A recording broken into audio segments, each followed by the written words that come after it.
waxyaabaha kale ee quluubta cudurka u noqon kara maxaa kamida qaasatan ragga dumarka kamid ah waxay kamid yihiin waxyaabaha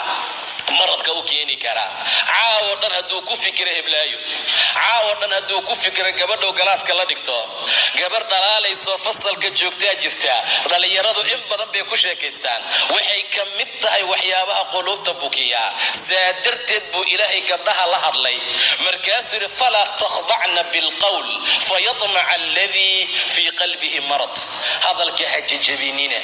hadal jajabsan ha ku hadlina hadal khafiif ah ha ku hadlina marka aad ragga la khitaabaysaan ama teleefon kula hadlaysaan ama aad si kale ula hadlaysaan waxaan wax bedeli karaa ee raggii laga yaabo inuu u sigto inuu istaaga ka dhaco ka daaya walaalayaal sababtu waxay tahay fayatmaca alladii fii qalbihi marad ka qalbiga ka jiran yaa damac ku abuurmaya buu dhahay subxaana wa tacaala damac baa ku abuurmaya xataa haddaadan rabin xataa haddaadan u baahnayn xataa haddaadan danka lahayn assalaamu calaykum aad tiraahdo oo uu ku yiraahdo wacalaykum assalaam abow aad dhahdo maantoo dhan meel isdhiga ma laha caaboo dhan ma seexanay tiibaa ku taagan wixii oo dhanba maantoo dhan ilaa qalbigu ka bukaa